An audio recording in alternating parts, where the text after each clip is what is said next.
Sarah, the Metal Theologian, we've got a special treat for you today. Because, it's been a week, so I can take this fucking thing off. So what we're gonna do like a live opening. But instead of just like a fucking box of records, because anyone does that, we're actually gonna like peel off this bandage live. Look how fucking ratty it is and shit. I can't wait, man. I can really wear real shoes and shit. There's gonna be a paywall behind the video. It's gonna be $1 That's right. It costs a nickel to see the boo-boo. Alright, so I need something to drink if I'm gonna do that though. And I'm actually thinking I probably need some vitamin C. So fortunately we have vitamin CC lemon, which has 35 lemons worth of vitamin C. That's a lot of lemons. That's a lot of fucking lemons. And it's 1% of something. If you can read Japanese, you can tell me what that is. Wow, lemon 35 it says. Something no vitamin C. Okay, so here we go, we're gonna bust this open. Fuck man, these fucking Japanese cans are hard to open compared to the American ones. Yeah. I should let you do it. Oh, you know what's awesome is it has the Japanese embossed in there with instructions on how to open it. That's kind of cool. I can't see from the condensation. When that thing's empty, you can show it. Yeah, the condensation isn't helping. I'm just looking at this. Calories per serving, 35. You know how many servings are in this? 4. That's nuts. 11.5 ounces, it's 4 serving. I guess if it's 35 lemons. Yeah, and that's just too much vitamin C to handle. Yeah.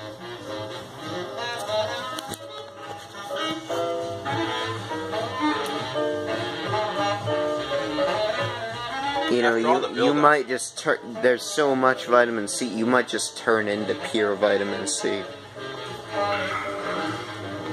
It's actually like 200% of your vitamin C, it looks like. Putting this thing on the back. There was old Wallow ones, you get 2,000% of your daily vitamin C.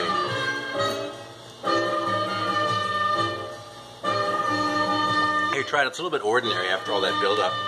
It's not as good as like that. It smells orangey. It's not bad, but it's not as good as like that Lemmy soda that we had. Remember that Lemmy's lemonade one? Mm-hmm. That was good. Wasn't yeah, great. But that was more refreshing. Well, this is kind of, well, I don't know if this is really refreshing. It's a little bit sugary. I think it tastes like solid lemonade, but it doesn't really count as a soda very much. It has some carbonation in it, though. Let me have another sip. You can have another sip first if you want. I'm not, like, wedded to this one. This isn't like that last one we had, which was awesome, that Faygo. Which we were drinking like a couple of Juggalos. You know, I knew I was forgetting some important fact about Faygo when we were talking about it. The whole fucking Juggalo thing. I mean, of course, that wasn't like a 2-liter for 99 cents that we bought, like, you know, in suburban Detroit.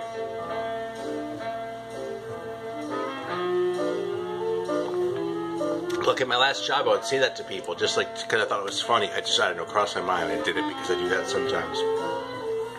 You know, I just like walk in and say hello. Like if I'd see someone in the hall, I'd be like, "Sup, Juggalo?" Or I just address people as Juggalo. Or I still do that occasionally. It's kind of funny. All right. Do you want another sip of this before I sit it down? Yeah, I'll take one. Okay. Here, keep the camera over here. Well, let me tell you what we're listening to. We're listening to Sun Ra. And this is Jazz in Silhouette, which is a classic album. It's kind of considered one of his best. It's one of my favorites too, but he made so many great albums. I wouldn't necessarily put this above a lot of his other ones. I would just say it's a fantastic album and be done with it. This is, I believe, the earliest version of Enlightenment, which became Enlightenment. And showed up. I know it's called Enlightenment on here, actually, I lied. And it's, yeah, there's a ton of great shit on here. Saturn's on this, a lot of classic tunes. And then over here for our sort of topic, because I have to show some records, we have just 2 records that are overrated and worth complaining about, and this is not one of them. The Futuristic Sounds of Sun Ra. That is an excellent record. So, there's only one sip of it. Well, actually, I'm going to save it in case I need it. Okay, so are we ready for the unveiling? Is there enough light? I have some scissors in case I need it, but I'm going to try and just peel this shit. You got the camera on there? Mm-hmm. God damn. Oh, fuck. Maybe that wasn't... It's funny, you can see the actual color of the bandage under that. Yeah, it is kind of funny, isn't it? It's faded so much and taken in so much dust. Yeah, it's getting caught on the torn up area. I think you're right. Although, I don't know if that's actually the end of it. I thought it was. I don't want to get to the good part too fast. I want a little bit of suspense. Well, because it's stuck together. It's been stuck together for too long, see? They're overlapping and the one part is too thin to come out, see? You're right. There we go. Alright, there we go. So this is a little bit more like The Mummy. If I do it this way. And since we all know that The Mummy rules... Fuck, look at that. It's fucking tearing apart, man. I might just have to take the scissors to this. But I'm going to try and stick it out. It's not working now.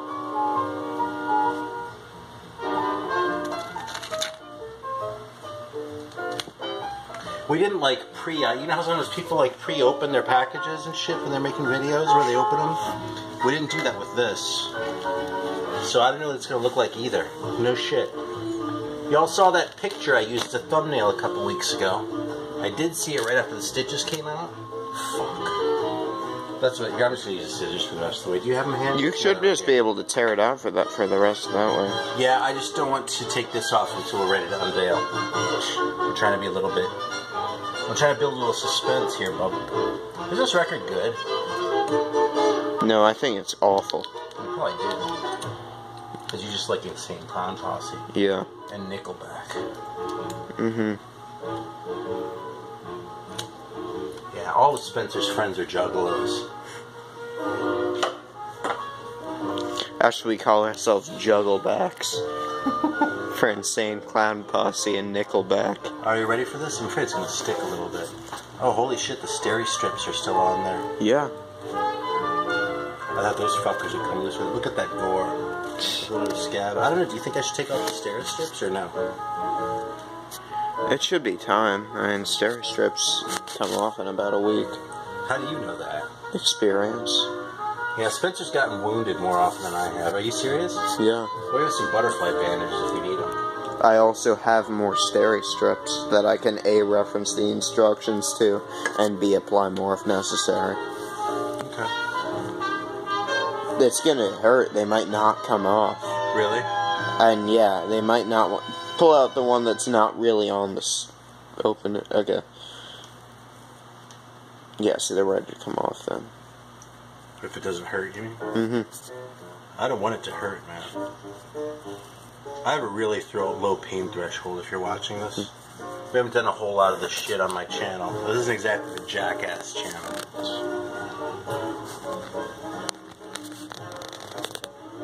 Oh, yeah, it is making me a little bit woozy, I have to admit. Do you want me to do it for you? No, I'll do it. Because we've still got to make the video even if you faint. Yeah, I'm just starting to second guess the wisdom of this, that's all. Yeah, well... Oh, fuck, come on. Look at that shit.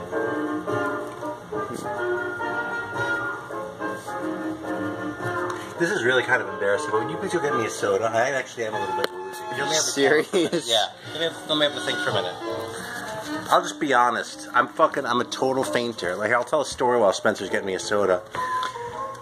The last time I had blood taken and didn't, like, tell the nurse I'm a fainter, I need to lie down. Huh? Hold the camera back a little bit. Oh, okay. Thanks. The last time I had, You're nothing without me. Yeah, listen.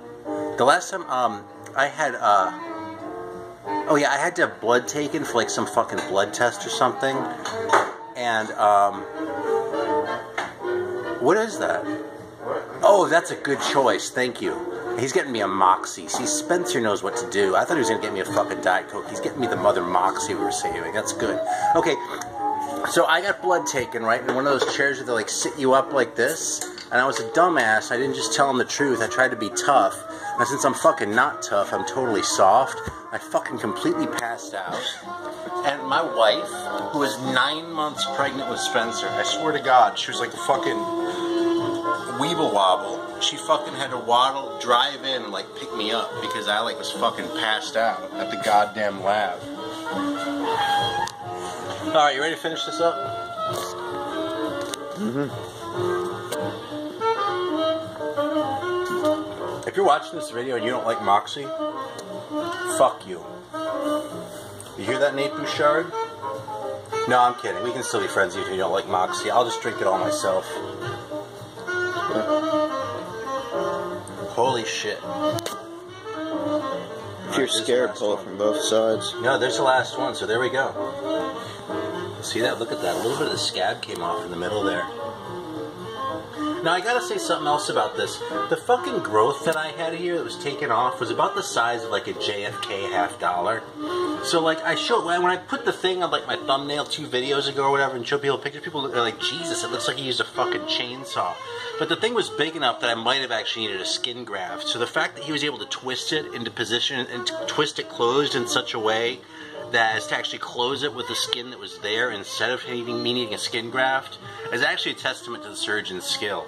So that thing looks rough, but the guy did a bang-up job. So if you're in Charleston and you need a podiatrist, I've got someone I'll be happy to recommend to you. No shit. He has a hell of a bedside manner, too. Alright, so are we done looking at this, though? I mean, that's pretty good unveiling. Oh, that's a pretty awesome-looking fucking... Well, it's still kind of scabby. It's a little bit moist. It's a weird shape. It's not pink anymore, which means that, like, it's not looking fucked up and getting another shadow. That's pretty good, though, isn't it, man? That's like Bobby Gass didn't show his fucking scars after he had his heart surgery. He didn't do a grand unveiling with he got his fucking stitches off. Look at that. I'm one-upping the master is what I'm doing. Yeah, I'm going to take a sip of Moxie to Bobby Gass. How far in are we, anyway? 12 minutes. I told you we wouldn't have a lot of time for records, but it's almost any yapping about my fucking wound. I think this is the first double soda we've ever done. Well, we've done Moxie before, so it doesn't really count. Well, yeah. Just for the record, I only got a little bit woozy. But I did get woozy. I'll own that. You know what I mean? Fucking, I'll just be honest. I'm soft. Alright. So, are you ready for a couple of, overrated records that are worth complaining about? I've actually only got 2. Because I've purged so many times I don't have a whole lot of shit, but it's a great topic. And by the way, you've probably heard of this by now, but Marty Worm, who we all know and care about very much, is going through some pretty serious shit. There's a GoFundMe going around, which I will go ahead and link to too, because they're having unexpected medical expenses. I don't want to go too much into like his personal business and shit, but I'll put the link down there and do with it what you will. It's been great seeing people come together and come through for Marty like this, because he's, no shit, one of the most generous guys I've ever met. And just an all-around cool guy. And if you subscribe to me, I'd say 70-30 in favor of you being subscribed to him too. If you hate black metal, you might not be. But the odds are pretty good that you know who Marty is, and you ought to at least check him out. One of the greatest guys around. So anyway, his shit's a lot more serious than this. So, yeah. So anyway, in honor of Marty, and also just because I think it's a great topic, we're going to talk about a couple overrated records that deserve to be complained about. And actually, this Sun Ra one here is just to cover them up so I don't give them away preemptively. Alright, these are both going to piss people off, too. I'll tell you right now. These are, like, chosen for maximum, like, middle fingerness. You know what I heard, actually? I don't remember where I heard this. So I heard someone say recently that Donald Trump was a human middle finger. That's pretty dead on, and you know something? I'll bet most of his supporters would agree. Well, it's kind of the point of Donald Trump. Yeah. Anyway, I just had to say that because the idea of a human middle finger. I mean, I'm about to give a lot of people a finger right now, but I don't think I have that level of human middle fingerness. But I don't really say that with any admiration. I don't really strive for that. Okay, anyway, here's the first one, man. Emperor. And I'm not pulling out one of the later ones where people are sort of like, oh, whatever. I'm pulling out In the Night Side Eclipse, okay? This is a classic black metal record. And you know something? I think it's a fucking boring piece of shit, man.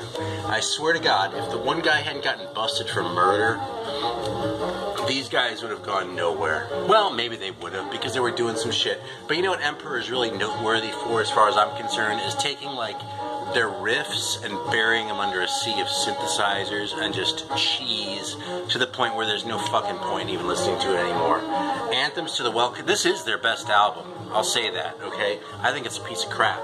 I saw them live once. They sucked. They were fucking boring. They had no stage presence, and the only thing I remember about them was just being fucking really bored. Anthems to the Welkin at Dusk sucked too. I remember at the time, like, fucking magazines, like, no offense to Marty, Metal Maniacs was like all over that and shit, and I got it, and I was like, I don't get it. I came back 2 years later, I was like, a year later, I was like, I don't get it. Still didn't get it. You know something, I got this one later on, because this is earlier, it should be a little rough around the edges. Same old shit, man, it fucking sucks. And so, you know something, I'm at the point now where it's not me, Emperor, it's you. Emperor sucks. Fuck this band. And I'm selling this record, by the way, so...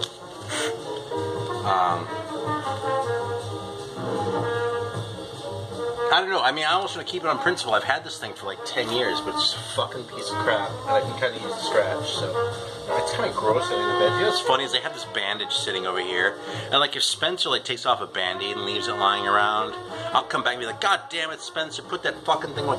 Throw that thing away. But I'm like leaving this huge pile of like gore and like fucking nasty shit around. I'm gonna throw it away when we're done though. Alright, you ready for the last one? The last one is actually a very good record. In fact, the last record is a great record. But even though it's great, it is overrated to the point where I think it is detrimental to its genre. And that is Kind of Blue by Miles Davis. Okay? This isn't just a good record. This is a great record. It really is. Okay? But here's the thing.